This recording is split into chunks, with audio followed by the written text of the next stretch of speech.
Qui est Emmanuel Macron? Moi, je l'ai. Ouais. Qui est Brigitte? Je sais, je l'ai aussi. On va y revenir, Ben. Qui est Brigitte, sa femme? Et ce soir, pour y répondre, nous recevons un nouvel invité. Ben, vous avez d'ailleurs entre les mains la première copie de français corrigée, donc d'Emmanuel Macron, corrigée par sa maîtresse, son professeur. Quelle était la note? Alors, il faut savoir qu'on est sur des notes très impressionnantes dès le départ. Ouais. Je dis des parce qu'il y en a 4. Ah, pour une même copie? Pour une seule et même copie, donc ça vous montre tout de suite un peu le niveau.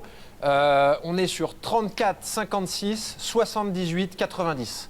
Avec cette annotation, appelle-moi même tard. Probablement pour expliquer pourquoi il y a 4 notes sur une seule copie et pourquoi elles sont aussi élevées. C'est vrai que c'est pas commun quand même, donc on peut parler d'un bon résultat. On peut parler d'une très bonne note. J'ignorais d'ailleurs que les profs pouvaient attribuer ce genre de notes. Alors, il faut savoir que ça, c'est des barèmes qui ont complètement disparu. Non, aujourd'hui, les bonnes notes, ça commence plutôt par 0,6. D'accord.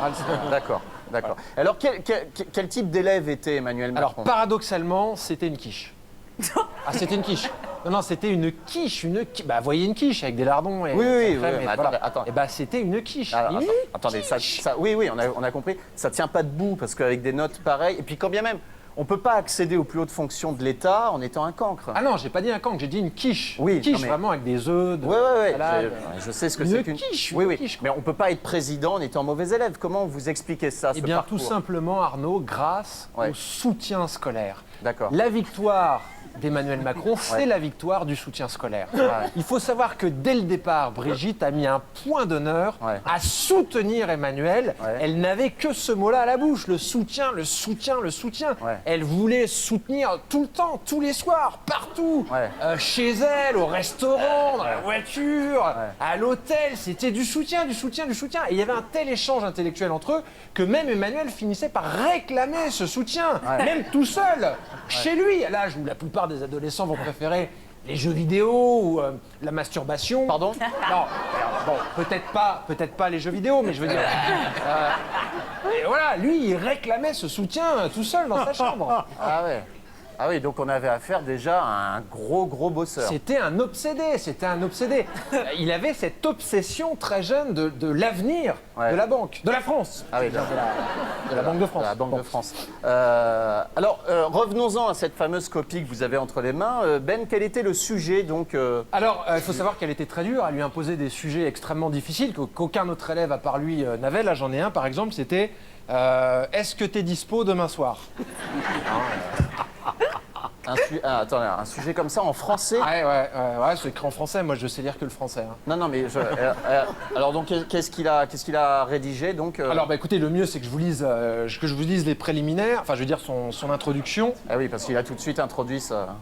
Tout de suite, il a introduit son plan. Ah, son plan. Ah oui, d'accord. Donc c'est très clair tout de suite dans la tête de Macron qu'il s'agit d'un plan. Ah bah forcément, c'est un plan à deux... à deux parties. D'accord. Alors, c'était ma question. Donc, combien de parties? Donc, je rappelle le sujet. Ben, es-tu dispo demain soir? Ah non, moi je suis pas... C'est gênant là, Arnaud.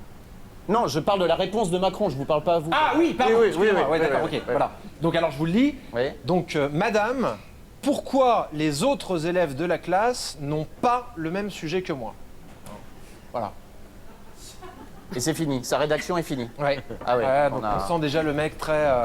l'esprit de synthèse, clair, concis... Direct, pas de... Et alors comment ça se fait que vous avez cette copie entre les mains? Alors, je vais vous faire une confidence. Bon, voilà, j'étais un peu pote avec Emmanuel. D'accord. Ah, vous étiez copains? Ouais, mais j'ai pas trop envie d'en parler parce que je suis pas sûr que les Français qui viennent de les lire s'intéressent à ce genre de choses, mais c'est vrai qu'on est... quand on était en prison, on était inséparables. Ah, vous avez fait de la prison ensemble? Ouais, mais je veux pas en parler sans mon avocat parce que... Ouais, je comprends. C'est fou, le hasard de la vie, que vous ayez gardé cette copie. Bah ouais, je me disais que bon, comme ça j'avais le numéro de Brigitte, si jamais un jour j'avais envie de soutien, de faire de soutien, je veux dire, moi je suis un peu vieux pour elle parce que je suis du mois de juin, donc...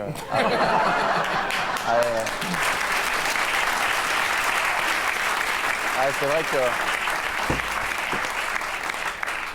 lui, il est de décembre et c'est vrai que 6 mois, quand on a 24 ans de différence, ça compte.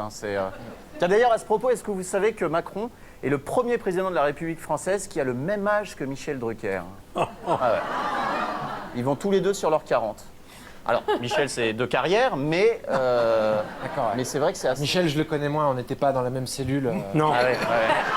Moi, j'étais dans le quartier de haute sécurité, moi. Avec déjà toujours la télé allumée. Hein. Toujours. Un sacerdoce. La première télé en prison, c'est moi qui l'ai eue. Eh bien, pour d'autres confidences, Michel, vivant dimanche prochain. Vivement dimanche.